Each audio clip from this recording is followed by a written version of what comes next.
যেমন আমার রাজশাহী জেলায় যে দায়িত্বশীল আছে, সে আমাদের এখানে পার্টি অফিস যেটা নিয়েছে, সেই পার্টি অফিসে সে বসে থাকে সব সময়, কিন্তু সে একটা ফটোকপি মেশিন নিয়ে মানুষকে সার্ভিস দেয়, ফটোকপি করে দেয়। তো এখানে একটা ভুল ধরেছে তারা, ঠিক আছে, যে এটা একটা সমস্যা হয়েছে। নির্বাচন কমিশনের ব্যাপারটা জনাব তারেক, নির্বাচন কমিশনের ব্যাপারটা আলাদা থাক। আপনি আমাদের বলেন যে আপনি নিয়মতান্ত্রিক প্রক্রিয়া মানে সম্পন্ন করতে পেরেছেন কিনা। আমাদের সব মিলে 43টি জেলায় কমিটি রয়েছে, 34টি জেলায় অফিস রয়েছে। নির্বাচন কমিশনের লাগবে হলো 22টি। তারা 22টি তদন্ত করে আমাদের 20টি সঠিক পেয়েছে এবং 2টি সঠিক পায়নি তাদের চিঠি অনুযায়ী। আমার কথা হলো, আমার তো 34টি জেলায় অফিস রয়েছে, তারা আরো অন্য অপশন গুলো গ্রহণ করলো না কেন? ওকে, আমি যদি আপনার কথা বুঝতে পারি যে আপনি নির্বাচন নিয়মতান্ত্রিক যে প্রক্রিয়া মানে নিবন্ধন পাওয়ার, সেটা আপনি অনুসরণ করেছেন, তাই তো? জি জি জি।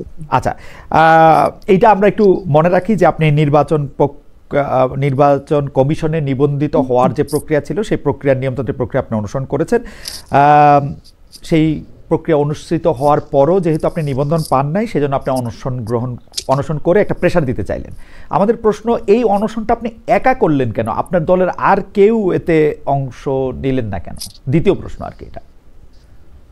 জি, প্রচলিতভাবে আমি দেখতাম যে অনেকগুলো রাজনৈতিক দলই নিবন্ধন না পেলে তারা 20 জন, 25 জন, 30 জন এরকম যায় একটা ব্যানার ধরে মিছিল করে, তারপরে মিছিল করে সেখান থেকে আধা ঘন্টা প্রতিবাদ করে সেখান থেকে চলে যায়, যেভাবে থাকে সেভাবেই থাকে।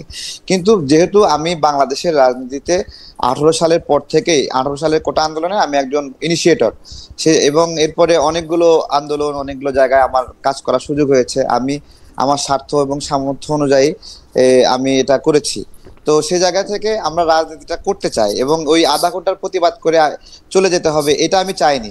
সেজন্য আমার জায়গা থেকে আমি মনে হয়েছে যে আমি এখানে আমার এমন একটা প্রক্রিয়া খেয়াল করেছি আমি, যে আমাকে বাদ দেওয়ার একটা চেষ্টা ছিল সব জায়গায়, যেখানে সবগুলো উপজেলা একটা জেলার নেগেটিভ রিপোর্ট দিচ্ছে, এটাকে আমাকে ইন্টেনশনাল মনে হয়েছে যে আমাকে ছেটে ফেলার একটা সিস্টেম। এবং এখানে আমরা যেন নির্বাচনে, আমাদের কিছু মানুষ নির্বাচনে অংশগ্রহণ করতে চাই, তারা আমাকে বলছে, তারেক ভাই এতদিন ধরে আমরা রাজনীতি করছি, আমরা কি নির্বাচনে অংশ নিতে পারবো না? এতদিন জনাব তারেক, আপনাকে ছেটে ফেলার জন্য সবাই এত উদ্গ্রীব হয়ে চেষ্টা করবে কেমনে? আপনি কি ভোটের মাঠে অনেক বড় ফ্যাক্টর? আমি ভোটের মাঠে অনেক বড় ফ্যাক্টর কিনা জানি না, তবে 2018 সালে কোটা আন্দোলনের যে প্রাইমারি ইনিশিয়েটর, ওটা আমার ছিল। 2024 সালে আমাদের সমন্বয়ক ভাইরা যখন আন্দোলনটা বন্ধ করে দিল, সেই সময় রামপুরা অঞ্চলে কিন্তু আমি আমার সাধ্যমতো আমার ভাই বন্ধু রাজনৈতিক সহযোদ্ধা যারা, তাদেরকে নিয়ে আন্দোলনটা রিস্টোর করার চেষ্টা করেছি। কতটুকু পেরেছি আমাদের এটা নাগরিকরা বিবেচনা করবে, ওই অঞ্চলের মানুষরা বিবেচনা করবে। তো এখানে অনেকেরই একটু পেইন লাগে আমাকে মনে হয়, তারা আমাকে মাথা ব্যথা মনে করে। এর কারণ কি আপনি আসলেই মানে পেইন দেয়ার একজন লোক, নাকি মানে আপনি একজন প্রতিদ্বন্দ্বী? মানে ব্যাপারটা কিরকম, যে ধরেন সবাই, আচ্ছা আমার যেহেতু অনেকগুলি গুচ্ছ প্রশ্ন করার কথা, আপনি যদি অনুমতি দেন, আপনি এইটা একটু আমাকে বলেন তো, যে আপনি একটা রাজনৈতিক দলের সদস্য সচিব, কিন্তু একটা দাবি বা একটা প্রেশার করার জন্য অনশন করলেন আপনি একলা, এইটার কারণটা কি আসলে? আচ্ছা, আমি সেটাই বলছিলাম যে আমরা যদি এই পাশে 100 মানুষ থাকতাম, ওই পাশে নির্বাচন কমিশন নিরাপত্তা রক্ষী রাখতো 50 জন, দুই পক্ষ ঠেলাঠেলি করতো অথবা চাপাচাপি করতো। আমি আসলে এভাবে একটা মব ক্রিয়েট হোক আমি চাইনি। আমি চেয়েছি যে আমি একাই এখানে বসবো, যদি রাষ্ট্রের বিবেচনা হয় যে আমার এই বিষয়গুলো পুনর্বিবেচনা করবে, আমার বিষয়গুলো জানার চেষ্টা করবে। আমার কথাগুলো তারা শুনছিল না, আমাকে বাইরে থেকে ফিরাই দিচ্ছিল, পিএস এর মাধ্যমে বলে দিচ্ছিল নিবন্ধন নিয়ে কোনো আলোচনা হবে না। আমি খুব অসহায় বোধ করছিলাম যে আমার কথাগুলো শুনবে না কেন।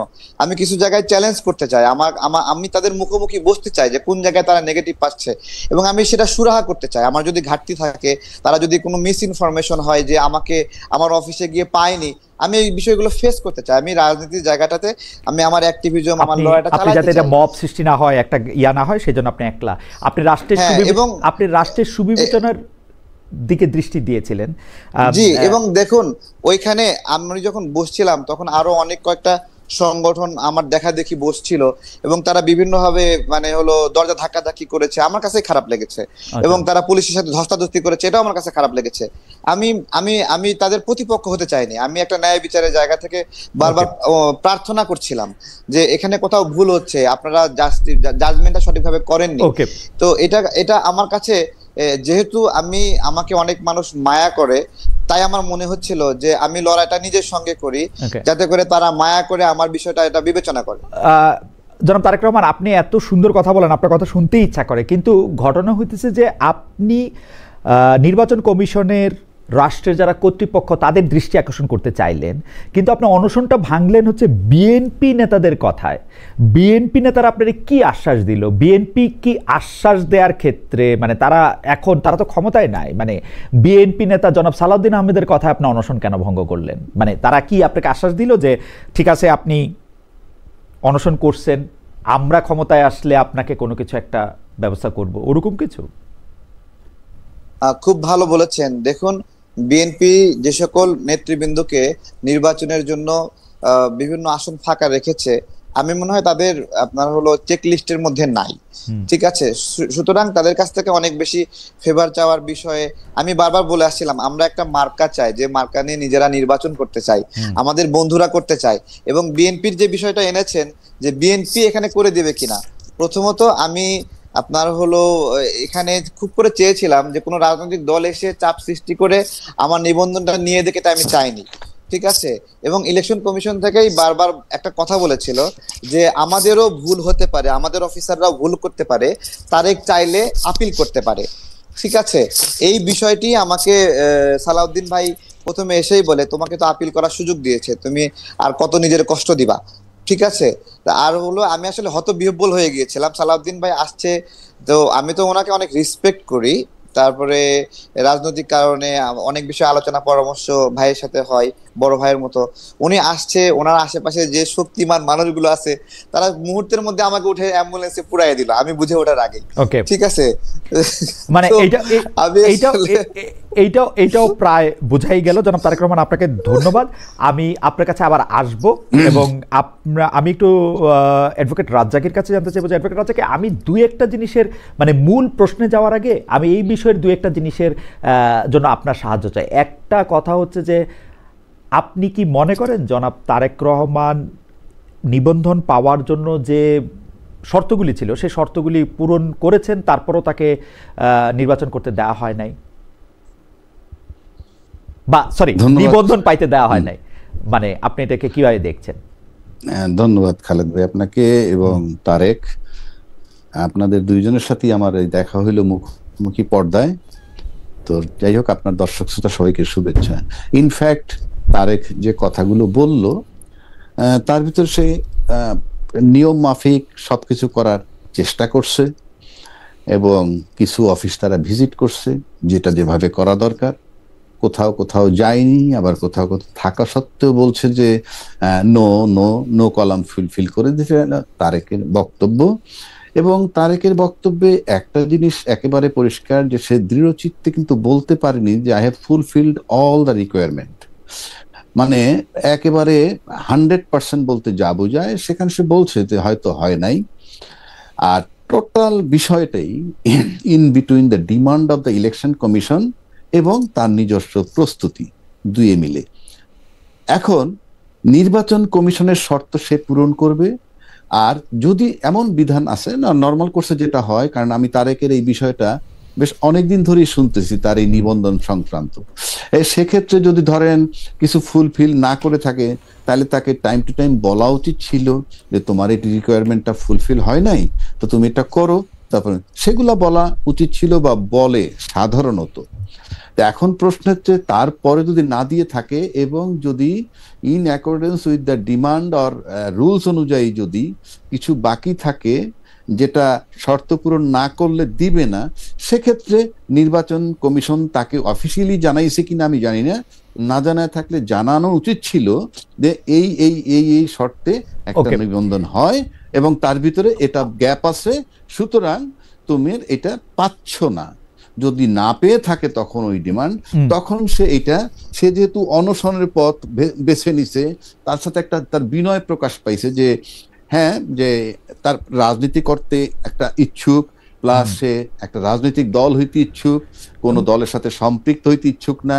সেক্ষেত্রে সে একটা বিনয়ের একটা মানে বিনয় তৈরি করে পেতে চেয়েছে, সে অনেকটা অ্যাডভোকেট রাজা কি আপনি তো আমি আপনাকে শুনি, আপনি তো রাজনৈতিক বিশ্লেষকও বটে, আপনার কাছে কি এরকম মনে হয় যেহেতু জনাব তারেক ক্রমাগতভাবে এনসিপির বিভিন্ন দুর্বলতা, সেটি উনার কাছে প্রমাণ আছে কি প্রমাণ নাই সেটি আমি জানি না, বলে থাকেন, সরকারের সাংঘাতিক সমালোচনা করে থাকেন, জামায়াত ইসলামের এগেনস্টে একটা অবস্থান নিয়ে থাকেন, সেই জন্য কি উনার নিবন্ধনটা ঝুলে গেল? কারণ উনি যেটা তুলনা দেন যে উমুক উমুক পার্টি আসলে উনার চেয়েও কম অফিস নিয়ে কম ইয়ে করে নিবন্ধন পাইলো, আপনার কাছে কি এরকম মনে হয় যে উনি কি আসলে এনসিপির বিরুদ্ধে ওনার একটা অবস্থান, জামায়াতের বিরুদ্ধে একটা অবস্থান, সরকারের বিরুদ্ধে একটা অবস্থান, এইটার কারণে উনি নমিনেশন পায়, মানে সরি এই যে বারবার নমিনেশন বলতেছি, মানে নিবন্ধনটা পাইলেন না?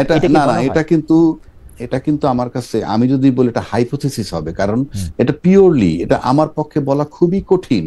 এই কারণে আমি কি করে বলবো এটা, একমাত্র যেমন ধরেন এই যে আমরা একটা কথা বলি যে জুলাই চেতনা ধারণ করে কারা, ফর এক্সাম্পল এই যে জুলাই চেতনা ধারণ করে কারা, এটা নাম্বার 1 যে ব্যক্তি ধারণ করেন তিনি, নাম্বার 2 এই ব্যক্তি যে ধারণ করেন এটা যারা বিশ্বাস করে, দুইটা ব্যাপার এখানে।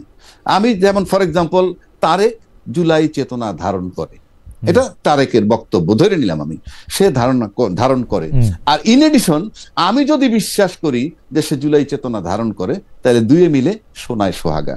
এখন জামাতের কারণে পাচ্ছে কিনা এটা ফিল করবে কিন্তু তারেক, এবং এনসিপির বিরোধিতা করে সেজন্য কিনা সেটা ফিল করবে তারেক, সরকার তার বিরোধিতা করে কিনা আপনার পিছনে ডক্টর অ্যাডভোকেট রাজাকে আপনার পিছনে অনেকগুলি বই দেখতে পাচ্ছি, এই আইনের বইয়ের মধ্যে কিন্তু সার্কামস্টেন্সিয়াল এভিডেন্সটা একটা বড় জায়গা নিয়ে আছে। আমরা যদি দেখি যে পৃথিবীতে আসলে কোইন্সিডেন্স বলে কিছুই হয় না, মানে এমন যদি হইতো যে তারেক সাহেব আসলে এনসিপির সাথে তার অনেক বন্ধুত্ব, জামায়াতের সাথে তার অনেক ভালো সম্পর্ক, তারপরে এটা পাচ্ছে না, তাহলে কিন্তু এই প্রশ্ন আলোচনায় আসতো না। কারণ মানে মানে আমরা তো আসলে সার্কামস্টেন্সে দেখতে পাচ্ছি যে উনি শত্রু ঘোষণা করেছেন এবং উনি এক ধরনের বন্ধুত্ব করেছেন বিএনপির সঙ্গে। এইটাতে মনে হয় না যে এই বন্ধুত্বটার জন্য ওনাকে মূল্য দিতে হচ্ছে? এখন আপনি যদি বলতে চান যে তারেকের সাথে বিএনপির বন্ধুত্ব হয়েছে বলেই কি এনসিপি তার উপরে খেপেছে? হ্যাঁ, আমি এরকম বলতে চাচ্ছি, কারণ উনি অনশন করতেছেন, এনসিপির কেউ তো তাকে দেখতে গেলেও পারতেন, সরকারের কেউ তো তাকে, কিন্তু বিএনপির অনেক বড় বড় নেতৃবৃন্দকে আমরা দেখেছি, আমরা এনসিপি বা জামাত ইসলামকে দেখি নাই। আচ্ছা, তার আগে একটা কথা বলে নি, ওটা ছুটে যাবে। মানে আমি বলছি যে ফাইনালি যদি সে যেহেতু তাকে নিবন্ধন দেয় নাই এ পর্যন্ত, তখন তার উচিত ছিল তাদের কাছ থেকে একটা কিছু আদায় করা, যে আপনি কেন আমাকে দিচ্ছেন না সেটা রিটেন ফর্মে দেন। আপনি যদি সার্কামস্টেন্সিয়াল এভিডেন্সের কথা বলছেন, সে কারণে বলছি যে ওই ডকুমেন্টসটা যদি সে নিয়ে আসতো, তাইলে সবচেয়ে প্রপার ওয়ে ছিল সেই ডকুমেন্টসটাকে চ্যালেঞ্জ করা বিফোর দ্য কোর্ট। যে আমি যতটুকু বুঝছি নির্বাচন কমিশন কিন্তু তাকে পরিষ্কার করে বলেও না লিখিত, এই কারণে দিচ্ছি না যে এটা কোর্টে চ্যালেঞ্জ। ইয়েস, আমি সেটা বলছি, কারণ আমি আপনাকে অতি সম্প্রতি একটা ঘটনা বলি, যে একজনে একটা আর্মস সিজ করছে আমার একটা বন্ধুর, সে রিটায়ার্ড মেজর, এবং তার আর্মস এর ব্যাপারে আমরা একটা রিট করছি সেটা ফেরত দেওয়ার জন্য। ইনফ্যাক্ট সেটা পুলিশ নিল তার কাছ থেকে, অত লম্বা তো বলা যাবে না, নিল, যেভাবেই নিল, একটা ঘটনা ঘটছে নিল, এবং অস্ত্র গুলি টুলি ছিল না, নিল। এখন পুলিশ তাকে ফাইনালি বললো, হ্যাঁ আপনার কাগজপত্র নিয়ে এসেন, দেখে দিয়ে দিব। কাগজপত্র নিয়ে দিল না, গেল এসপির কাছে, গেল ডিসির কাছে, কেউই এখন দিচ্ছে না, কোনো অফিসিয়াল একটা চিঠিও দিচ্ছে না। আবার একটা জব্দ তালিকাও বানাইলো, কি যে এটা পরিত্যক্ত অবস্থায় পাওয়া গেছে, ইত্যাদি ইত্যাদি। ফাইনালি রিটে যেতে হলো, এখন একটা শোকজ দিছে, শোকজ দিলে তারা এসে বলবে, বলার পর যদি স্যাটিসফ্যাক্টরি হয় দিবে, আর স্যাটিসফ্যাক্টরি না হলে দিবে না। আমি সেক্ষেত্রে মনে করি যে এই যে নির্বাচন কমিশন দিচ্ছে না, সেক্ষেত্রে এটা নিয়েও সে ইচ্ছা করলে he can appear before the court if it is a fact. GS কেন দিচ্ছে না সেই ডাইরেকশনটা দেন। যে আমি আমার মনে হয় এটা খুবই ভালো একটি পরামর্শ, অ্যাডভোকেট রাজাকে দিয়েছেন, একটা ডাইরেকশন দেন। জি, এই ডাইরেকশনটা নিয়ে এখন উনি যাইতে পারেন, মানে যাইতে পারে। আরেকটা বিষয় আপনি বলছেন যে ওই যে এনসিপির বিরোধী কিনা সে, মানে এনসিপি তাকে তার বিরোধী মনে করে, বিরোধী, হ্যাঁ উনি সুন্দর করে মিষ্টি ভাষায় সাংঘাতিক অভিযোগ এনসিপির বিরুদ্ধে করেন, মানে সুন্দর করে হেসে মানে কে তারেক করে এনসিপি। আচ্ছা, আমি বলি, এখন প্রশ্ন হচ্ছে এনসিপির সে বিরোধী কেন করতেছে সেটাও কিন্তু আমার জানা নাই। আর যদি তার পক্ষপাতিত্ব করে সেটাও আমার জানা নাই, 1 নম্বর। 2 নম্বর হচ্ছে, আমরা যদি আমি ব্যক্তিগতভাবে আপনি আমাকে জিজ্ঞেস করেন, আমরা কিন্তু জুলাই চেতনায় সবাই বিশ্বাসী, মানে আমরা আন্দোলন করেছি, দলমত নির্বিশেষে আমরা সবাই বলি। আপনি তো আইনের ছাত্র। না, আমি সাংবাদিকতার ছাত্র, সাংবাদিকতা। না না, বাট আপনি আমরা সবাই আইনের নিচেই আছি আর কি, সেই হিসাবে বলতে পারেন। হ্যাঁ, আইনের ভিতরে আছেন এক, আপনি ম্যাজিস্ট্রেসিতে ছিলেন এক, তারপরে আপনি আপনাকে আইন ডিল করতে হয়, এবং সাংবাদিকরা কিন্তু ভালো আইন বোঝে। সেক্ষেত্রে আমি বলছি যে জনের একটা rape case for example, victim বা আপনি 326 একজন কোপ দিয়ে হাত কেটে ফেলছে, সেই ভিকটিম কিন্তু জীবিত। এখন কোর্টে যদি সেই ভিকটিমও দাঁড়ায় আর ডকে যদি 10টা আসামি দাঁড় করায়, তখন ভিকটিম যদি বলে যে কে তাকে কোপ দিছে, ভিকটিম কিন্তু বলতে পারে যে কোপটা কে দিছে। যদি দেখাইতে পারে কেন কোপ দিছে, সেকেন্ড কোশ্চেন। এই যে কোপটা দিছে মিস্টার এক্স, এখান থেকে তার ছুটে যাওয়া খুব কষ্ট, সেই অর্থে বলছি। এখন জুলাই আন্দোলন যারা আমরা করছি, আপনি শুনে নেন, জুলাই আন্দোলন যারা আমরা করছি, সেখানে জুলাই আন্দোলনের যাকে তাড়ানো হয়েছে আন্দোলনের নামে, সে কিন্তু ভিকটিম এবং তিনি কিন্তু জীবিত আছেন। তো she is only the authority. উনি যাকে বলবেন যে জুলাই আন্দোলনে কাদের রোল সবচেয়ে বেশি ছিল, সেই বোধহয় জুলাই চেতনার পক্ষের সনদটা পেতে পারেন। না, অ্যাডভোকেট রাজ্জাকে আমি আসলে আপনার এই বক্তব্যের সাথে বিনয়ের সাথে ডিফার করি, কারণ আমরা এই বাংলাদেশেই মানে আপনি যেহেতু আমার একটু ম্যাজিস্ট্রেসি পরিচয় দিলেন, আমরা দেখেছি যে ভিকটিমও অনেক সময় তার আসল শত্রুকে ফাঁসানোর জন্য অনেক রকম করে সত্য মিথ্যা বলে, মানে ভিকটিম যে সবসময় সত্য বলে ব্যাপারটা ওরকম নাও হইতে পারে আর কি। সেই জন্য আমি এই কথাটা, এই একটা ছোট্ট কেভিয়েট দিয়ে রাখলাম, এই একটা ছোট্ট কেভিয়েট আমিও দিয়ে রাখি। ভিকটিম যখন যেমন 164 স্টেটমেন্ট দিয়ে দেয়, দিলেই কাজ হয় না, বাট প্রাথমিকভাবে ভিকটিমের স্টেটমেন্ট দেওয়ার পর ওটার উপরে জেরা আপনি ক্রিমিনাল লয়ার ছিলেন ডক্টর অ্যাডভোকেট রাজ্জাকি। 164 এর আসলে আমি বাংলাদেশে 164 এর আধা পয়সা দাম আমার কাছে নাই, কারণ এটা 100 বার আপনি যদি না তাহলে আপনি তো ওইভাবে বলেন, তাহলে আপনি বাংলাদেশে রাজনৈতিক নেতাদের কোন কথাটার মানে বিশ্বাস করতে পারবেন, আমি বিটুইন দ্য লাইনস দিতে পারবেন, আমি বিটুইন দ্য লাইনস দেখতে চেষ্টা করি, মানে কোন কথাটা কোনে ফার্ম ডিটারমিনেশন নিতে পারেন। ইয়েস, কারণ আমি 53 বছর ধরে আমরা একটা কথা শুনে আসছি, রাজনীতিতে শেষ কথা বলতে কিছু নাই। এই যে শেষ কথা বলতে কিছু নাই, this term is not acceptable. পৃথিবীতে কোনো কিছুতেই শেষ কথা বলে কিছু নাই, ছোট গল্পেও নাই, রাজনীতিতেও নাই, অর্থনীতিতেও নাই, সমাজনীতিতেও নাই, বিবাহ নীতিতেও নাই, প্রেমেও নাই, কোথাও নাই ভাই। এটা আসলে বলা হয়, এটা বলার জন্য। আমি আসছি আপনার কাছে খালেদ ভাই, একটু দ্বিমত করছি আপনার সাথে। আর কোথায় শেষ কথা আছে বলেন আপনার, আর কোথায় শেষ কথা? না আমি একটা কথা বলি, বলি আপনি আপনার ফ্যামিলি লাইফ আছে, আমার ফ্যামিলি লাইফ আছে। দেখা গেল আমার ছেলেকে যদি আমি একটা বিষয় নিয়ে সকালে একরকম কথা বলি, সন্ধ্যা একরকম কথা বলি, পরদিন আর একরকম কথা বলি, আর যদি বলি বাবা শেষ বলতে কিছু নাই, it will not be accepted. Simple. সুতরাং আপনি ওইভাবে চর্চা করলে আমি আবার আইনের কাছে যাই। যেমন ধরেন, আপনি আপনার উত্তরাধিকারের জন্য উইল করে যান না, সেটা কি শেষ উইল? এই পৃথিবীতে শেষ উইল বলে কিন্তু কিছু নাই, এই পৃথিবীতে শেষ উইল বলে কিন্তু কিছু নাই। আমি বলছি বিধান মোতাবেক করলে সেই উইল থাকে, কিন্তু শেষ উইল বলে কিন্তু কিছু নাই। যাই হোক, হাওয়েভার শেষ উইল বলে কিছু নাই, আমার কাছে শেষ কথা বলেও কিছু নাই সব ক্ষেত্রে। কিন্তু জনাব তারেক, আমি আপনার কাছে আসতে চাই যে জনাব রাজ্জাকি আপনাকে আসলে একটা পথ দেখাইছেন যে আপনাকে আসলে ঠিক কাগজেরও দরকার নাই, কেন তারা কাগজ দিচ্ছেন না সেটাও আপনি চ্যালেঞ্জ করতে পারেন, কিন্তু সেটা অন্য কথা। কিন্তু আমরা কিন্তু আপনাকে দেখি জনাব তারেক রহমান, আপনি খুবই মানে, আমি জানি না আপনার কাছে কতটুকু মানে ফ্যাক্ট থাকে, আপনি ফ্যাক্টে বেস করে কিনা আপনি বলতেছেন, কিন্তু আপনার বলার কথা এরকম বলছেন যে সবাই মিলে হয়তো আপনাকে চাচ্ছে, যে আপনাকে পেইন মনে করতেছে। কিন্তু আমি যদি একটা ছোট্ট উদাহরণ আপনার কাছে জানতে চাই, আপনি যখন অনশন করতেছিলেন, আপনি এই রাষ্ট্রের, এই সরকারের একজন প্রধান ব্যক্তি, যিনি, তাকে আপনি যে ভাষায় আপনি বকাবকি করলেন, গালাগালি করলেন, বা যে ভাষা আপনি তাকে সম্বোধন করলেন, এটা কি ঠিক আছে? মানে is it okay for you জনাব তারেক? জি, অনেক ধন্যবাদ। আমি যখন অনশনে ছিলাম, এটা 134 ঘন্টা, আমি ওই দিন সকালবেলায় আমি অনেকটা নিজের শরীরের উপরে নিয়ন্ত্রণটা অনেকটা হারিয়ে ফেলি, এবং শরীর, মস্তিষ্ক, চিন্তার উপরে। এবং এর ফলে আমি শুধু ডক্টর ইউনূস না, ইলেকশন কমিশনের ব্যক্তিবর্গের বিরুদ্ধেও আমি অনেক রাগারাগি করি, এবং যার ফলে ইলেকশন কমিশনার তারা তো শুধু চাকরি করেন না, তাদের পরিবারও আছে। সেই পরিবারের মানুষগুলো তাদেরকে জিজ্ঞাসা করেছেন যে কি চাকরি করো, তোমাকে নিয়ে মানুষ সমালোচনা করে। তো সেই পরিবারগুলো অনেক কষ্ট পেয়েছে, এটা আমি বুঝছি। কিন্তু ডক্টর ইউনূস স্যার সহ সামগ্রিকভাবে যে সমালোচনা এসেছে, আমরা জুলাই গণ অভ্যুত্থানে আমি আপনার হলো অনেকগুলো এই গণ অভ্যুত্থানে প্রায় 4-5টা মামলার আমি গুরুত্বপূর্ণ আসামি, সেটা অবশ্যই 6-এর মধ্যে সবগুলো আসামিতে 1 নাম্বার আসামিও আছি।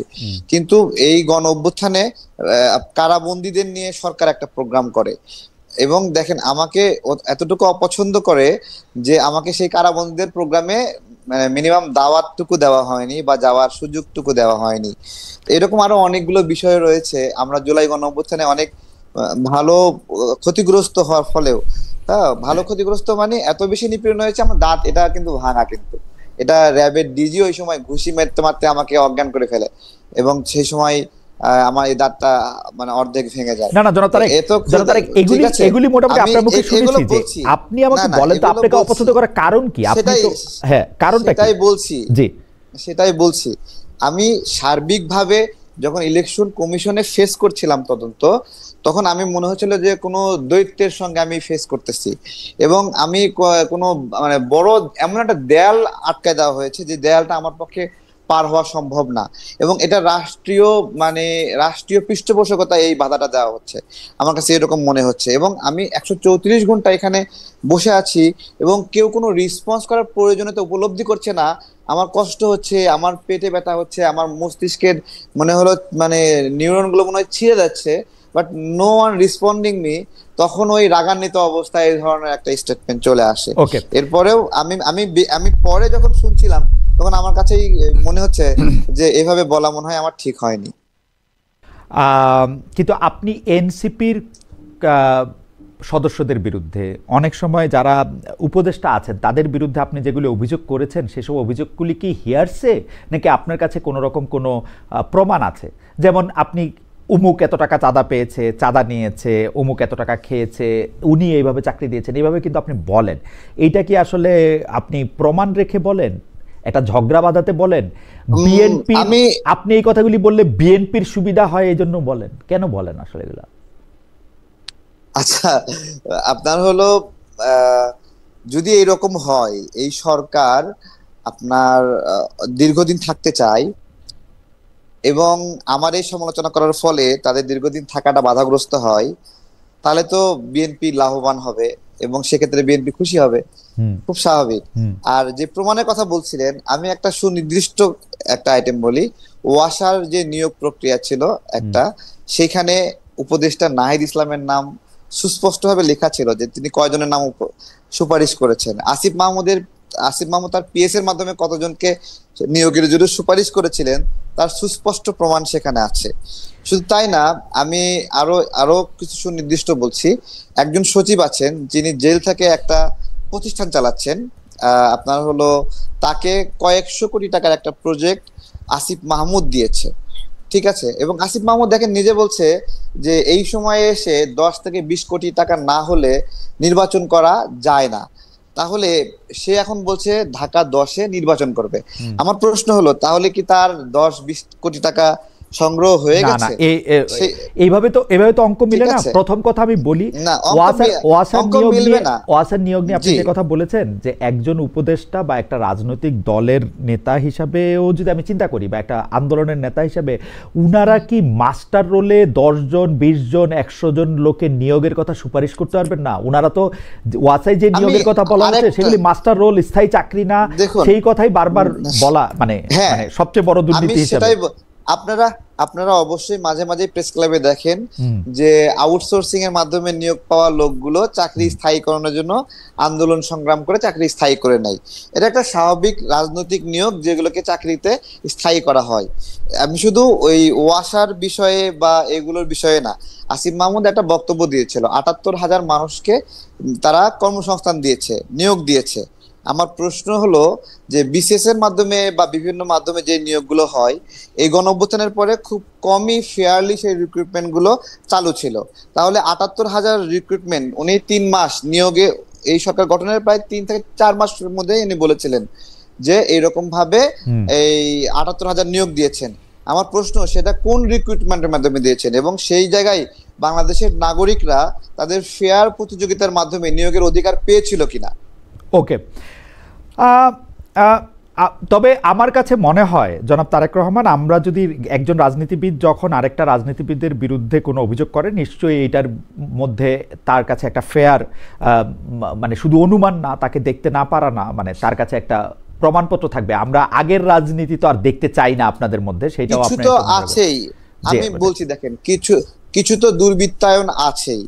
আপনার হলো সে তার আসিফ মাহমুদ তার পিএস কে যখন দুদকে তলব করলো, তাই এনআইডি কার্ড লক করলো, ঠিক আছে, তো এগুলো সব তো বায়বীয় না, তাই না? এগুলো সবগুলো যদি বায়বীয় বলে দেন তাহলে দুর্নীতির বিরুদ্ধে আর কেউ কথাই বলবে না।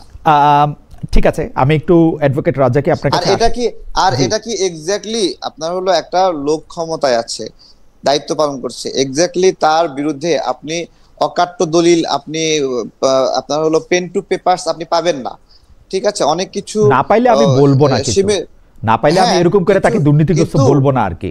না না না না, কিন্তু যে জিনিসগুলো, যে ছোট ছোট পয়েন্টস গুলো বের হয়ে আসছে, আপনি সেই পয়েন্টস গুলো নিয়ে আলোচনা করবেন নাকি মানে কথা দিয়ে ঢেকে রাখবেন? যেমন একটা অনুষ্ঠানে আমি শুনতেছিলাম যে আপনি বলতেছিলেন যে উমুক যে এত কোটি টাকা খায় দুবাইতে টাকা পাচার করছে, সেটা আমি জানি, কিন্তু আপনি আসলে কি জানেন সেটাও যদি আমাদেরকে একটু বলতেন, দুবাইতে বা অন্য কোনো দেশে। না না, আমি আপনাকে বলছি, আমি কোন উপদেষ্টা দুবাইয়ে টাকা পাচার করেছে এই ধরনের বক্তব্য দিইনি, এটা তো অন্য কেউ দিয়েছে।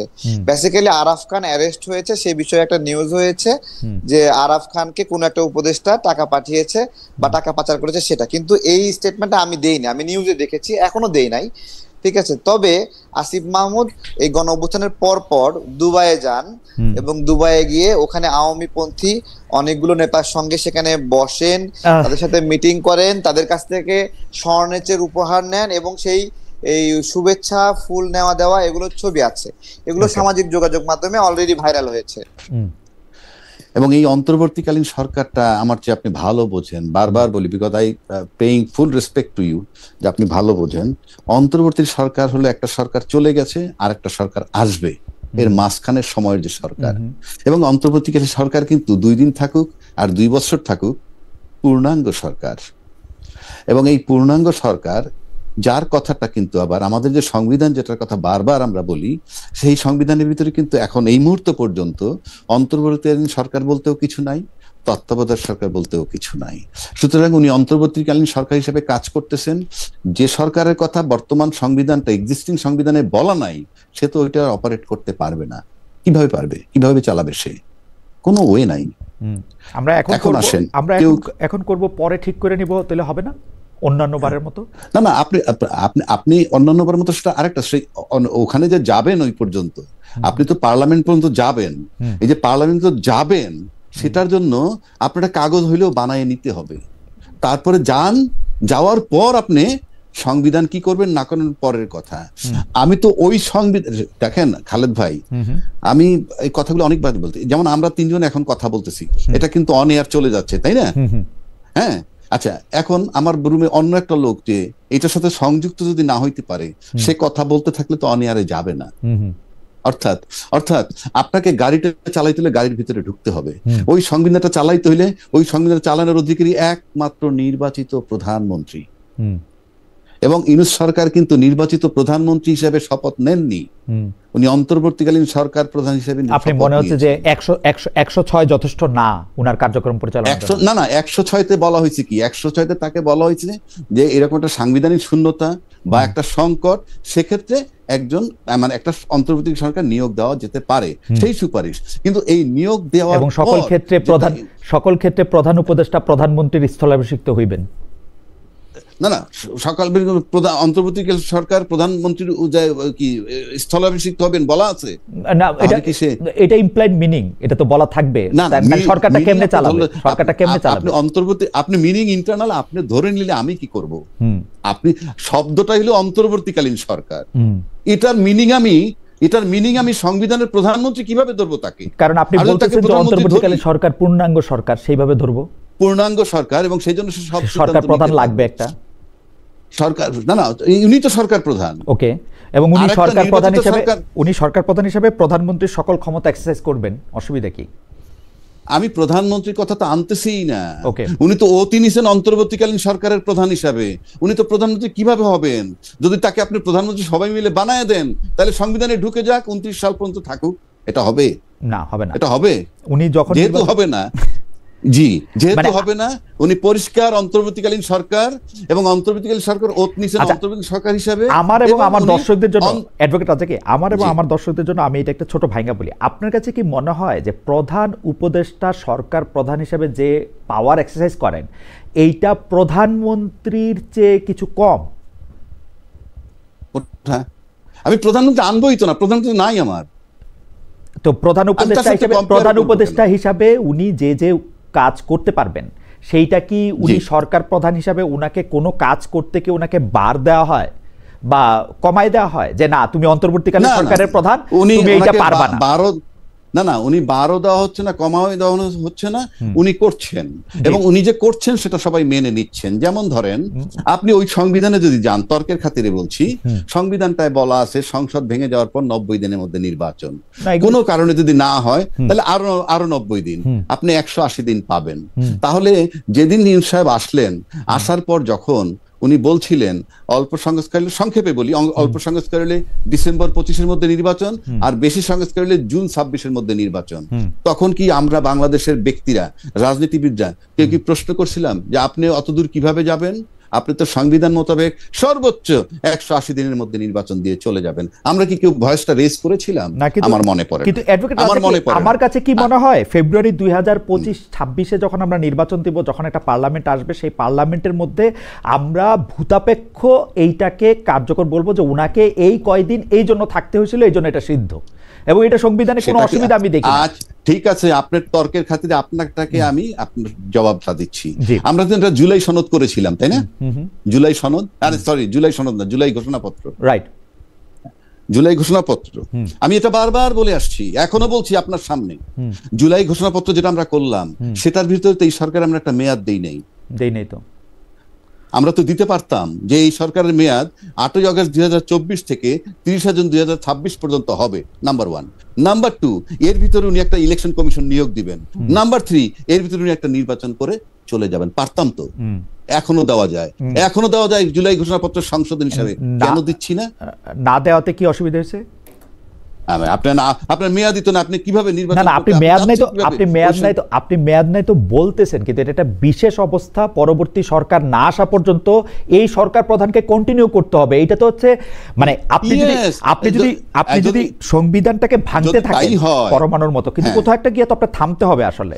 সেটাই বলছি, যদি তাই হয়, আমি তো এডমিট করতেছি, সেটা কি অন্তর্বর্তীকালীন সরকার যে সিদ্ধান্ত নিতেছেন, এগুলো সব অন্তর্বর্তীকালীন সংবিধান মোতাবেক, অর্থাৎ উনি ওই সংবিধানের বাইরে, উনি ওই সংবিধানে ঢুকতে পারছেন না, আপনি ঢুকাইতে পারবেন না, ওনার নাম ওখানে নাই, তাকে কিভাবে ঢুকাবেন? সুতরাং উনি এই যে ফেব্রুয়ারিতে নির্বাচন হচ্ছে, ওনার সিদ্ধান্ত অন্তর্বর্তীকালীন সরকারের অন্তর্বর্তীকালীন সংবিধান মোতাবেক, ওটা ওনার মাথা থেকে আসতেছে। আপনি এটারে বায়বীয় বলতে পারেন, অলিখিত বলতে পারেন, হোয়াট এভার ইট ইজ, সবাই যখন মেনে নিচ্ছে ওটাই সংবিধান। আমিও তো সেটাই বলতেছি, কিন্তু আপনি এটাতে কি সমস্যা দেখতেছেন? মানে আমি ঠিক বুঝতে পারছি না যে আমি সমস্যা দেখতেছি কোন জায়গায় সেটা বলি। আমি সমস্যা দেখতেছি, আর সবাই বলতেছে ওই সংবিধান মোতাবেক নির্বাচন হচ্ছে, ওই সংবিধান মোতাবেক হচ্ছে। যখনই আপনি ওই সংবিধানে যাবেন, তখনই তার নির্বাচনী সময় পার হয়ে গেছে, নাম্বার 1। নাম্বার 2, ওই সংবিধান মোতাবেক যদি প্রথম 90 দিনের মধ্যে নির্বাচন দেওয়ার কথা বলে থাকি, যে দেয় নাই, অথচ যে ইলেকশন কমিশন যে তার নিয়োগই হয়েছে কিন্তু 21 নভেম্বর 2024-এ, অথচ তাদের ওই সংবিধান মোতাবেক নির্বাচন দেওয়ার কথা 90 ডেজের মধ্যে হইলে 8ই আগস্ট 2024 থেকে 7ই নভেম্বর 2024-এর মধ্যে নির্বাচন দেওয়ার কথা ছিল। না, এই যে এই নির্বাচনটা সংবিধান মোতাবেক হইতেছে, এই কথাটা তো হচ্ছে 10টা কথার একটা কথা। আমি তো শুনতেছি এই নির্বাচনটা হইতেছে একটা জরুরি প্রয়োজনে, এই নির্বাচনটা হইতেছে জুলাই আগস্টের একটা অভ্যুত্থানের ফলে একটা অদ্ভুত অবস্থায়। এখানে শোনাশুনি ব্যাপার না, এটা রাষ্ট্র, কিন্তু রাষ্ট্র, এটা কোনো সমিতি না। যে আমি চালাই নিলাম। আপনি আপনি আপনি এটাকে এভাবে চালাই নিতে পারবেন না। এখন আপনি যদি গোজামিল দিয়ে নিয়ে যান, হ্যাঁ, নির্বাচন একটা গণ অভ্যুত্থানে তো আপনার অনেক গোজামিল দিতে হয়েছে এমনিও। এই তো একটা গণ অভ্যুত্থানে তো আপনার গোজামিল দিতে হয়েছে। আমার তো গোজামিলের প্রবলেম নাই, আমার তো গোজামিলের প্রবলেম নাই। না, আপনি গোজামিলে প্রবলেম নাই মানে কি? তাইলে তো আপনি বলতে পারেন প্রথম যে এই আপনি আমাদের দেশে আরো অভ্যুত্থান হয়েছে, সামরিক অভ্যুত্থান হয়েছে, বেসামরিক অভ্যুত্থান হয়েছে, কিন্তু আমরা কি কোনো অভ্যুত্থানের পরে দেখছি এরকম যে বায়তুল মুকাররমের ক্ষতি পালায় যায়, যার পিছে লক্ষ? না, সেটা তো আরেকটা কথা হলো, সেটা তো আরেকটা কথা। না, কেন বলবেন? আপনি আমাদের দেশে যে অভ্যুত্থান হয়েছে সেই অভ্যুত্থানে কি হয়েছে আপনারা আমি মনে করাই দেই। আমাদের এই অভ্যুত্থানের পরে কে সরকার চালাবে এবং এই সরকার চালানোর পরে কি হবে, সেই এক ব্যক্তির জন্য সংবিধান চেঞ্জ হয়েছে। বলেন কার? শাহাবুদ্দিন সাহেবের জন্য সংবিধান চেঞ্জ হয়েছে, উনি রাষ্ট্রপতি থেকে আবার প্রধান বিচারপতিতে গেছেন। আচ্ছা, সেখানে আসছি আমি। শাহাবুদ্দিন সাহেবের শুধু একটা মাত্র পার্ট ছিল যে উনি আবার পূর্বের পদে ফেরত যাবেন, এইটুকু অসাংবিধানিক। বাট তাকে যে ভাইস প্রেসিডেন্ট নিয়োগ দিছে, তার কাছে ক্ষমতা হস্তান্তর করছে, সব সাংবিধানিক। না, সব সাংবিধানিক। শুধু তাকে ফেরত যাওয়াটা, শুনেন, ফেরত যাওয়াটা কেন? ফেরত যাওয়াটার সাথে আমার রাষ্ট্রের কোনো হ্যাম্পার হয় না। 3 দলীয় রূপরেখা, সমস্ত রাজনীতির একত্রে, আচ্ছা ঠিক আছে, ওনাকে ফেরত দেওয়া যাবে।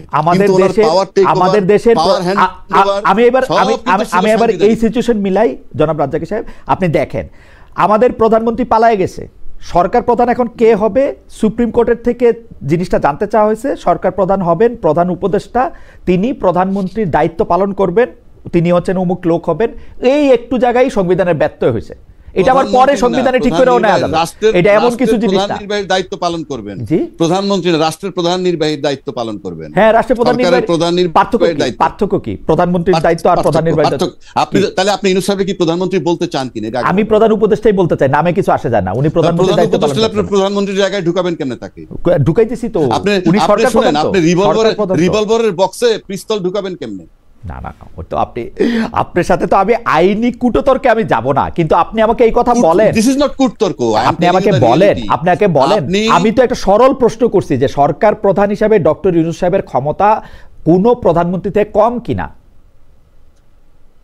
প্রধানমন্ত্রী কোন প্রধানমন্ত্রী?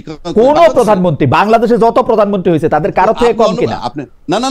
না, আপনি অন্য প্রধানমন্ত্রী টানবো কেন? এটা বায়বীয় বিষয় না। আপনি যখন তুলনা করেন, আপনি তো একটা, হ্যাঁ, সরকারের প্রধান নির্বাহী, প্রধানমন্ত্রীও সরকারের প্রধান নির্বাহী। সরকার প্রধানমন্ত্রী নির্বাচিত সরকার প্রধান, আর ইউনূস সাহেব হইলেন 106 ধারার বিধান মোতাবেক, জনগণের ম্যান্ডেট মোতাবেক প্রধান নির্বাহী সরকারের, অন্তর্বর্তীকালীন সরকারের প্রধান।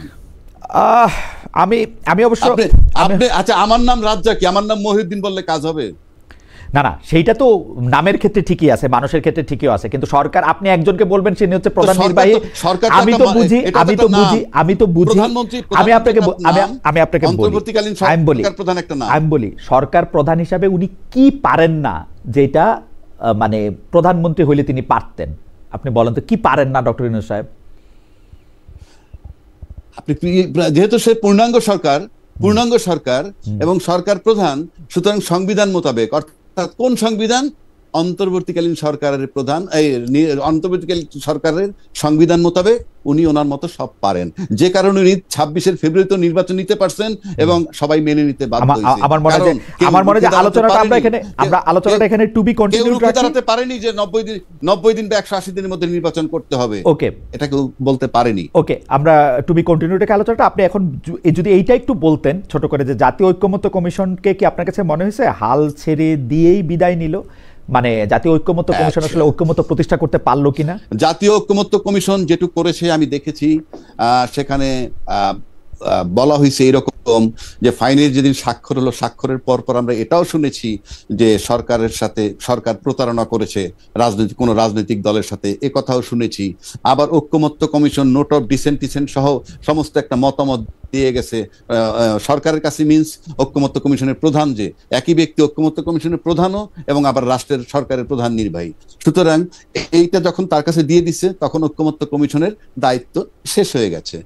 তারপরে তারা চলে গেছে, এখন কি দায়িত্ব শেষ করে চলে গেছে না ঘুরতে গেছে না আবার আসবে, সেটা তাদের ব্যাপার, কিন্তু তাদের দায়িত্ব শেষ করেছে। এখন আসেন, দায়িত্ব শেষ করার পর যখন একটা প্রশ্ন আসলো যে নোট অফ ডিসেন্ট যেগুলো ছিল এগুলা পরে ছিল না, এই যে তাকে প্রতারক বলা হয়েছে, সরকারকে বলুক, এটা তারা বলতে পারে। কিন্তু এখানে একটা প্রশ্ন আছে, ঐক্যমত্য কমিশনরে যখন প্রতারক বলা হইলো, সরকারকে প্রতারক বলা হইলো, তখন কি করবে সে? তখন সরকার দুইটা অপশন বেছে নিল। দুইটা অপশন মানে কি, যে আমি তাহলে আপনাদেরকে আরেকটা সুযোগ দিচ্ছি।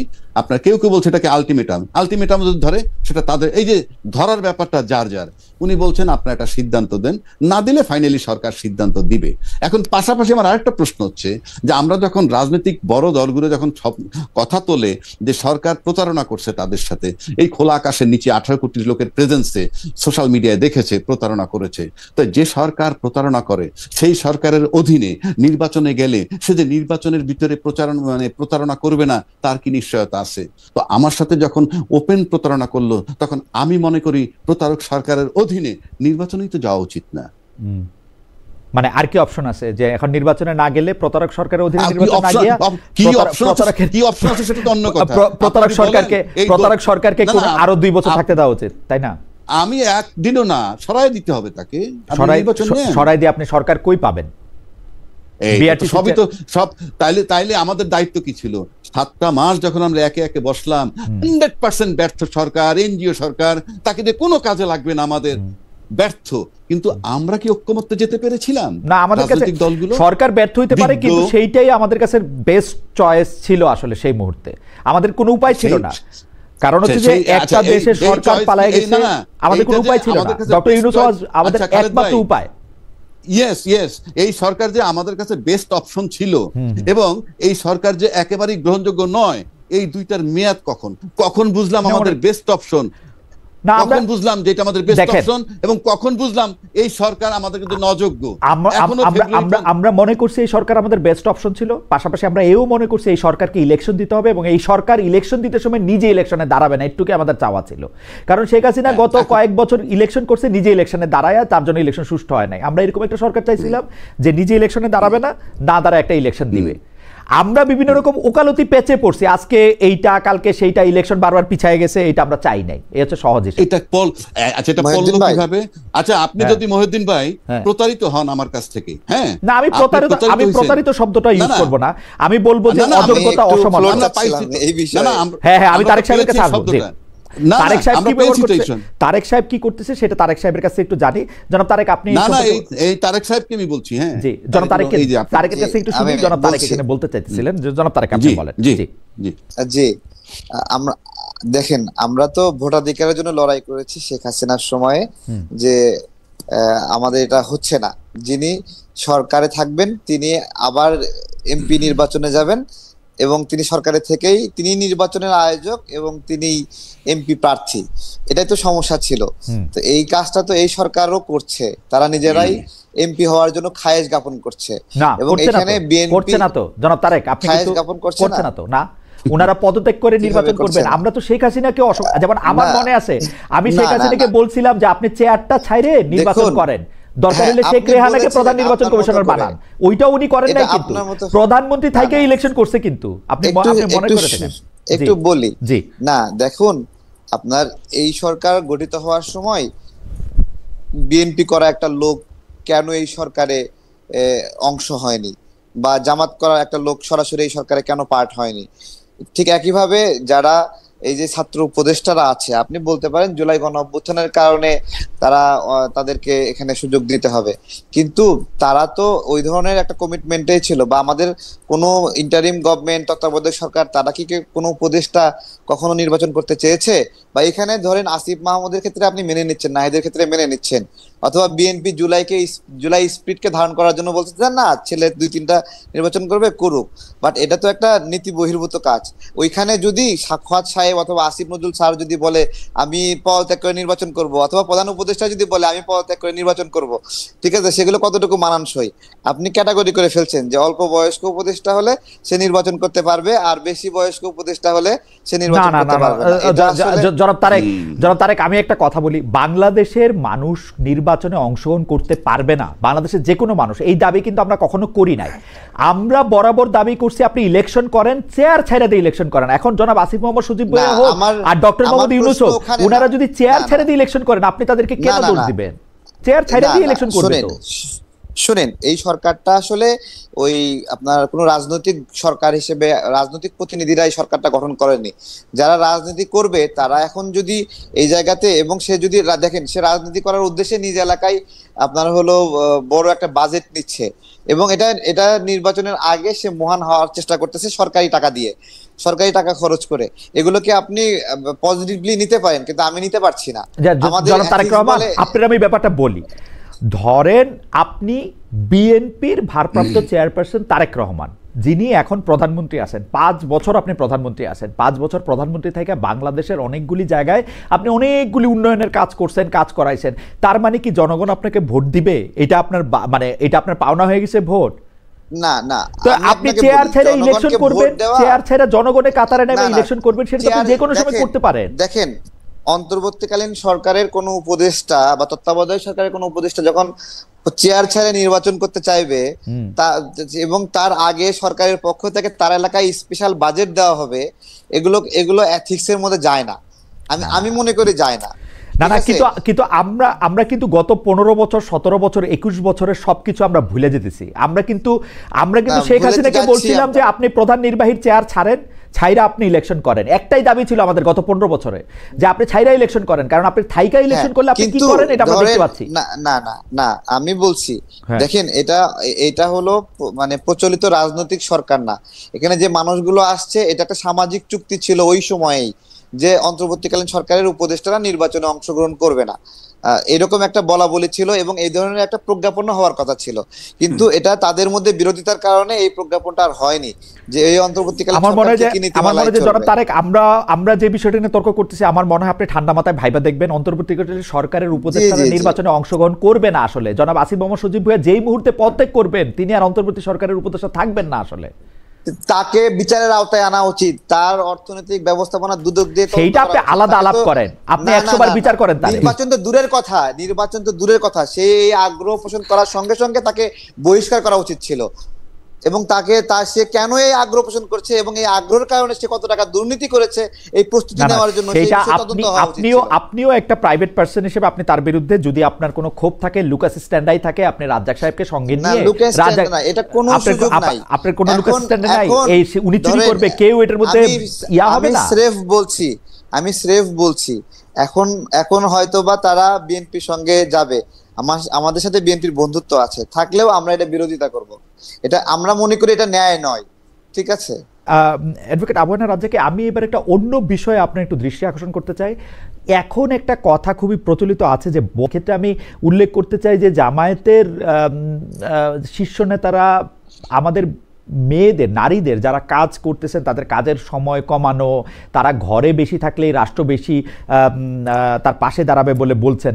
আপনি এটাকে কীভাবে বিশ্লেষণ করেন, যে আমাদের মেয়েদের কি আসলে বেশি মানে কম কাজ করা উচিত, বা একেবারে কাজ না করা উচিত, না পারলে রাষ্ট্র তাকে টেক কেয়ার করা উচিত? এই ক্ষেত্রে আপনার অবস্থান কি, মানে আপনি কি মনে করেন যে এটা কি হওয়া উচিত? ধন্যবাদ খালেদ ভাই, এর মধ্যে শেষ পার্ট। জি, আমি এই বিষয়টা আজকে এক জায়গায় আলাপ করেছি, সেটা হলো এই যে আপনি নারীর 5 ঘন্টা ডিউটি কমায় দিবেন। প্রশ্ন হলো ডিউটি কমায় দিয়ে কি আপনি পুরা বেতন দিবেন কিনা, দিলে কোন বিধানে দিবেন, আবার তারা কি তাদেরকে কমাবেন কেন, তার ডিউটি কমাইতে হবে কেন, এটা কি আপনার কোনো লোভনীয় কিছু? আমার কথা সিম্পল, আপনি এখন পরিষ্কার আপনার স্ট্যান্ড নিতে হবে। জামাত সম্পর্কে এমনি মানুষের ধারণা আছে যে তারা ক্ষমতায় আসলে পরে নারীদের ড্রেস কোড পর্যন্ত পাল্টে যাবে, তাদের চলাফেরার উপরে রেস্ট্রিকশন আসবে, এই সমস্ত ধারণাগুলো কমপ্লিটলি আছে, এবং সেটা তারা এখন পর্যন্ত রিমুভ করতে পারে নাই, এবং তাদের সেটা পারতে হবে। নাম্বার 1। নাম্বার 2 হচ্ছে, খুব সহজ বাংলায় যদি বলি, এ তো হাডুডু খেলা না, এ শহীদুদ্দিন ঠ্যাং ভাঙ্গার ষড়যন্ত্র। এই 5 ঘন্টা ডিউটি কমাই দিয়ে কি তাদেরকে ঘরে ঢুকানোর পদ্ধতি কিনা, এটাও আমাদেরকে বিবেচনায় নিতে হবে। এবং এটা যদি হয়, আমি ডেফিনেটলি এটা সিরিয়াসলি অপোজ করি, কারণ পৃথিবীতে আপনি এই জায়গায়, পৃথিবী এই সিস্টেমে চলবে না। আপনার এখন আরো একটা কথা বলি, আপনি জামাত নমিনেশন দিচ্ছে কতজন আমি জানি না, অ্যাকুরেট সংখ্যাটা জানি না, বিবেচনায় নিতে হবে আমাদের যে ইলেকশন কমিশনের বিধান না কোন বিধান আছে যে 33% নারী থাকতে হয়। তো 33% নারী আপনার মূল দলে আছে কিনা সেটা তো আমার গণনা করে বের করা সম্ভব না। এটা জাজ করার ক্ষেত্রগুলো হলো কমিটি, মনোনয়ন, সেক্ষেত্রে মনোনয়ন যে দিছেন তাতে কত পার্সেন্ট দিছেন, 33% দিছেন কিনা, 1 নম্বর। 2 নম্বর, যদি না দিয়ে থাকেন তাহলে আমি অবশ্যই সেটা অপোজ করি যদি বিধানটা থেকে থাকে। 2 নম্বর আসি, আমরা বিএনপি কেও দেখেছি যে আমরা যদি জামাতের সাথে কম্পেয়ার করি, অবশ্যই আমরা বিএনপি কে জামাত ভাববো না, কিন্তু বিএনপি যে 237টা আসন দিছে তার যদি 33% আমি নারী ধরি তাহলে 70-75টা নারী নমিনেশন দেওয়ার কথা, কিন্তু সেটাও হয়নি। সুতরাং নারীর ব্যাপারে কিন্তু সবাই মুখে যাই বলুক না কেন, ভিতরে বোধহয় নারীদেরকে একটা অবহেলার দৃষ্টিতে দেখা হয়। তা না হলে আপনার 237টা আসনের মধ্যে এই মাত্র 10টা না 11টা কেন? আর জামাতেরটাও পরিষ্কার করতে হবে তাদের নারী আসন কতজন দিছেন, এবং আমার কাছে মনে হয় না 33% দিছেন বিদায়। আর এই যে 5 ঘন্টা তাদের ডিউটি কমাই দিবেন, আমি কোনোভাবেই এটার সাথে একমত নই। কারণ আমি কেন নারী পিছিয়ে রাখবো? রাখার তো কোনো কারণ নাই। এবং এটা উনি যদি সস্তা কিছু করে থাকেন সেটাও ভুল করছেন, and if it is a fact সেটাও ভুল করছেন। এবং আপনি যদি 5 ঘন্টা ডিউটি কমাই দিয়ে তারা টাকা পুরো দিবেন যদি থাকে, সেটাও আপনার কিন্তু একটা বৈষম্যর ব্যাপার। যেভাবেই যান কোনোভাবে এটা গ্রহণযোগ্য নয়। আমি কি বুঝাতে পারলাম? অ্যাবসলিউটলি। আমি একদম এই প্রসঙ্গে জনাব তারেক একটু কথা বলবেন। জি, আমরা একদম শেষ করে দিই, বলেন জনাব তারেক। না, আমি আসলে 13 তারিখের একটা বিষয়ে মতামত রাখতে চেয়েছিলাম, সুযোগ পাইনি। জি বলেন, সুযোগ দেন। বলেন বলেন। জি, প্রথমত আওয়ামী লীগের বিচারটা জামাত করুক, এটা আমি কখনো চাই না। আমি খুব করে পর্যবেক্ষণ করেছি যে এখানে আসামি পক্ষের আইনজীবী এবং রাষ্ট্রপক্ষের আইনজীবী, এখানে জামাতের আধিক্য বা ব্যাপক রয়েছে। যদি এরকম হয় তাহলে বিষয়টা এরকম আসে যে 1971 সালের প্রতিশোধ নিচ্ছে নাকি জামাত। তো আমি এটা চাই না। আর 13 তারিখের যে বিষয়টি আসছে যে আওয়ামী লীগ সক্রিয় হচ্ছে বিভিন্ন বিষয়, বিভিন্ন জায়গায় আগুন লাগছে, তো ধরে নেন আওয়ামী লীগ এই জায়গায় আগুন লাগাচ্ছে, ধরুন আপনি আওয়ামী লীগ আগুন লাগাচ্ছে, কিন্তু আওয়ামী লীগ তো অদৃশ্য, তাকে বিভিন্ন নিষেধাজ্ঞা দিয়ে বা কার্যক্রম স্থগিত করে অদৃশ্য করে রেখেছেন। আপনি কি গায়েবের কোনো বিচার করতে পারবেন? আর আওয়ামী লীগ আপনার হলো যদি এইভাবে গায়েব হয়ে থাকে তাহলে সেটাকে মোকাবেলা করবেন। ধরেন বিমানবন্দরে যে আগুন লাগছে, সে আগুন যে লাগলো, ধরুন আওয়ামী লীগ আগুন দিছে, বিনিময়ে কি 20টি আওয়ামী লীগ নেতার বাড়িতে আপনি আগুন দিয়েছেন? তো এই যে একটা রাজনৈতিক বোঝাপড়া, আমি মনে করি রাজনীতি একটা হলো সামাজিক চুক্তি, যে সামাজিক চুক্তির মধ্য দিয়ে যে পরাজিত হয় তার প্রতিও একটা আপনার হলো ব্যবস্থাপনা থাকে যে তার প্রতি কি আচরণ করা হবে। বাংলাদেশের রাজনৈতিক দলগুলো এত আমি বুঝতে পেরেছি জনাব তারেক রহমান, আপনি ইয়েটা আমি বুঝতে পেরেছি। আমি একটু জনাব রাজ্জাকি সাহেবের কাছে জানতে চাই। জনাব রাজ্জাকি সাহেব, জনাব তারেক রহমান যে অভিযোগটি করতেছেন সেই অভিযোগটির প্রেক্ষিতে আপনি কোনো মন্তব্য করবেন কিনা? যদি 1-2 লাইনে মন্তব্য করতেন যে উনি চান না যে আওয়ামী লীগের বিচার জামায়াত করুক, এটা নিয়ে আপনার কোনো মন্তব্য আছে কিনা? ট্রাইব্যুনালে অনেক জামাতের লোকজন। আপনি বলেন তো খালেদ ভাই, আওয়ামী লীগের বিচার কি জামাত করছে? আমি এই মন্তব্য করি নাই, এটা জনাব তারেক রহমান করছেন। আমি আপনার কাছে জানতে চাই। আমি তো তাজুল ইসলাম সাহেবকে চিনি, যিনি মানে এইটার প্রধান, তিনি তো এবি পার্টি করতেন। এবি পার্টি প্র্যাকটিক্যালি উনারা যেটা দাবি করেন সেটা হচ্ছে জামায়াতের এন্টিথিসিস অনেক জায়গা থেকেই। আমি জানি না না, তাজুল ইসলাম তো ওই আপনার হলো যুদ্ধাপরাধী মামলার আসামি পক্ষের আইনজীবী ছিলেন, তিনি আবার রাষ্ট্রীয় পক্ষের আইনজীবী হয়ে গেলেন। এটা একটা আমি একটু আপনার কেসটা বুঝতে পারছি। আমি একটু জনাব অ্যাডভোকেট রাজ্জাকির মন্তব্য আমি একটু শুনতে চাইতেছিলাম যে এটা আপনি উনার মন্তব্যের প্রেক্ষিতে জানতে চাইছি। আপনি কি আদালত বিচার করছে? আপনি আদালত বিচার করছে, জামাত বিচার করছে, এই কথাটা কেন আসলো? না, সেইটা হয়তো তারেক সাহেব যেটা বুঝাতে পারতেছেন যে হ্যাঁ বিচারকরা জামাতপন্থী। আমি তো অ্যাবসলিউট টার্মে বলতেই পারবো না। তারেক সাহেব তো অ্যাবসলিউট টার্মে বললেন যে জামাত বিচার করতেছে। আমি সেটাই প্রশ্ন করতেছি, 3 জন বিচারক ফাইনালি কিন্তু কলমের খোঁচাটা দিবেন বিচারক, তারা কি জামাত? তারেক সাহেব, আপনি কি তারেক সাহেব এটাকে আপনি প্রশ্ন উত্তর দিবেন, তারা কি জামাত যারা বিচারক আছেন 3 জন ট্রাইব্যুনালে? আমি যে অবজারভেশন থেকে বলছি সেটা আইজিপি মামুনের আইনজীবী বলেন, তারা তো জামাতপন্থী। অন্তত বিভিন্ন বিষয়ে এখানে জামাতের আধিক্য এবং জামাতের ব্যাপক প্রভাব আছে। এবং আমার কাছে এই ফ্যাক্ট মনে হচ্ছে যে জামাত আওয়ামী লীগের বিচার করছে। তো এইটা জামাতের আওয়ামী লীগের বিচার করা উচিত না বা অধিকার নাই, কারণ সেটা যদি হয় তাহলে এটা 71 আমার মনে হয় যে আপনার মন্তব্যটা আমি বুঝতে পারছি। জনাব রাজ্জাকি, আপনি যদি আপনার মন্তব্যটা করতেন যে আপনার কাছে না আমার কাছে মনে হয় তাইলে তো ওই যে দলবিহীন যে জনগণ আছে আমাদের দেশে, মানে সব মানুষ তো দলের সাথে সম্পৃক্ত না, সেই দলবিহীন জনগণের ভিতর থেকেই আনতে হবে বিচারক। না না আমি একটু জনাব তারেক সাহেবের প্রশ্নটা একটু রিফ্রেশ করি। জনাব আমি তারেক সাহেবের প্রশ্নটা আমি একটু রিফ্রেশ করি। ব্যাপারটা হচ্ছে কি, আওয়ামী লীগের নেতৃবৃন্দের, শেখ হাসিনা সহ অন্যদের বিচার করার ক্ষেত্রে কি বেছে বেছে যারা শেখ হাসিনার কাছে ভিকটিম হয়েছেন, বিশেষ করে এই ক্ষেত্রে জামাতে ইসলামীর লোকজনই আনা হয়েছে কিনা, যেটা তারেক সাহেব মনে করতেছেন যে এটা ন্যায় বিচারের পরিপন্থী হইতে পারে? আমি কিন্তু আপনাকে বলছি, আপনি বলেন কোর্ট বিচার বিভাগের উপরে প্রশ্নের ইয়াতে আপনি প্রশ্ন করলে তো আমি প্রশ্নের এগেইনস্টে প্রশ্ন করলে তো আমি আপনার কাছে জানতে চাইছি, বলতে পারবো না। আমি আপনার কাছে জানতে চাইছি, আপনি বলেন যে হয় নাই, আমি আপনার কাছে বিচারকগুলো জামাতের কিনা, এই তো 30 সেকেন্ড। জি জি, হ্যাঁ, দেখেন আমাদের বয়সের যুবকদেরকে রাজাকার বলা হয় না, বলা হয় যে বলে যে গোলাম আজমের বাংলা স্লোগান দেয় তাকে ওই একই ধরনের ট্যাগিং করা হয়। যে কিন্তু গোলাম আজম তো নিজে কখনো এই বাংলাদেশ চাননি, সে বলেওনি কখনো আমার সোনার বাংলা বা এই বাংলা আমার, না না, তাই না? সেজন্যই কিন্তু আমি একটু অ্যাডভোকেট রাজ্জাকির, আমরা একটু অ্যাডভোকেট রাজ্জাকির আর্গুমেন্টটা আমি শুনতে চাইছি।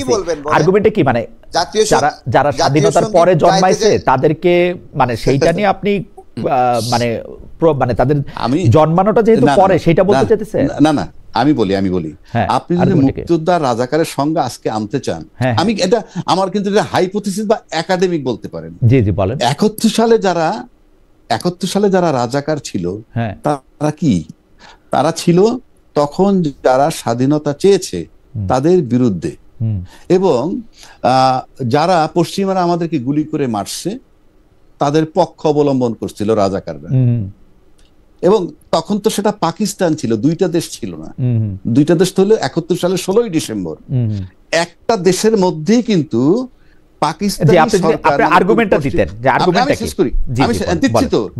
পাকিস্তান সরকার তখন যাদেরকে মারছে তারা কিন্তু পাকিস্তানের নাগরিকই হত্যা করছে, মানে স্বাধীন পাকিস্তানের নাগরিকই হত্যা করেছে। এবং সেই হত্যাকে যারা সমর্থন করেছে তারা হইল রাজাকার। আজকে যদি বাংলাদেশের 2024-এর ঘটনা আপনি আনেন, তাহলে এই সরকার বসে কিন্তু এই স্বাধীন দেশের স্বাধীন নাগরিককে হত্যা করেছে। সেই স্বাধীন নাগরিককে হত্যা করার পরেও তখনকার মিডিয়ায় যারা ওই সরকারকে সমর্থন করেছিল তাদেরকে অবশ্যই এই যুগের এই সময়ের রাজাকার বলতে হবে। আর তখন যারা ওই ফ্যাসিস্ট সরকারের বিরোধিতা করছে, সে যদি রাজাকারের নাতিও হয়ে থাকে, সে এই সময়ের মুক্তিযোদ্ধা। ওকে, মানে আপনি এইভাবে সংজ্ঞায়নটা করতে চান, তাই তো? ডেফিনেটলি। কারণ আপনি কি জামায়াতে ইসলামী বাংলাদেশের রাজনৈতিক ইতিহাসে যে জামায়াতে ইসলামী ফ্যাক্টরটা আছে সেটাকে এইভাবেই ডিল করতে চান? নো, ওটাকে আমি এভাবে নিচ্ছি। আমি বলছি দুইটা স্বাধীন দেশেই সরকার স্বাধীন লোককে হত্যা করেছে। ওকে, দুইটা স্বাধীন দেশে সরকার স্বাধীন দেশের লোককে হত্যা করেছে।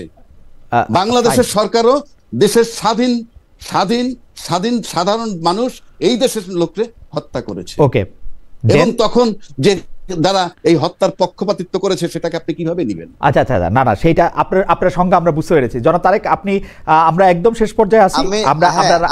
আপনি একটু বলছি, জি একটু বলছি। জি হ্যাঁ, দেখুন আপনার হলো জামাত যেটা করেছে বাংলাদেশের জন্মের বিরোধিতা করেছে, এবং তারা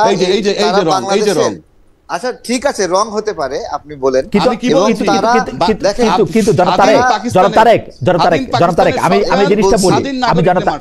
আমি জিনিসটা যেটা আমরা এই প্রসঙ্গটাতে কেন আসলাম? আজকে তো জামাত ইসলামীর কেউ আমাদের সঙ্গে নাই। না ওই যে বিচার থেকে আসছে, বিচার থেকে আসছে। আচ্ছা ঠিক আছে, জামাতের করা উচিত না। ঠিক আছে, আপনি তাহলে আপনার বক্তব্যটা শেষ করেন, আমরাও একটা। হ্যাঁ, আওয়ামী লীগের বিচার না, আমি বলছি দুটার একটা পার্থক্য আছে।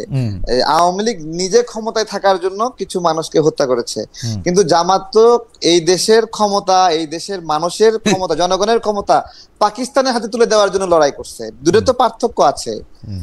ওকে, আপনি কি আর নতুন কোনো বক্তব্য আছে? এখানে তো শেখ হাসিনার কাছে ক্ষমতা রাখার জন্য না কিন্তু আমার প্রশ্ন হচ্ছে অ্যাডভোকেট রাজ্জাকি, আমার প্রশ্নটা হচ্ছে এই যে জামাত যে এখন ক্ষমতা, জামাত টানতেছেন কেন আমাদের এই আলোচনাতে? আচ্ছা ঠিক আছে, উনি জামাতটাকে টানতেছিলেন, জামাতে ইসলামীর লয়াররা বা বিচারকরা আওয়ামী লীগের বিচার করতেছেন কিনা, সেই ক্ষেত্রে বিচারকরা জামাতের কিনা? হ্যাঁ, বিচারকরা জামাতের কিনা, বিচারকরা জামাতের কিনা?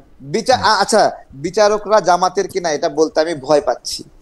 ঠিক আছে, এটা আমরা এই আলোচনার মধ্যে আমরা নাই। তবে আমি জনাব তারেক রহমান আপনার কাছ থেকে আশা করব যে আপনি যখন যে বিষয়ে কথা বলবেন সেই বিষয়ে আপনার আসলে সম্যক একটা জায়গা থাকবে। আমি শেষ করতে চাই জনাব তারেক রহমান, আপনি আসলে বাংলাদেশের রাজনীতি, সামাজিক নর্মস এবং অর্থনৈতিক কোডগুলি আসলে কি দেখতে চান? আমরা দীর্ঘ 53 বছরে আজ পর্যন্ত এস্টাবলিশ করতে পারিনি। সুতরাং দেশকে আগে রাষ্ট্র বানাতে হবে।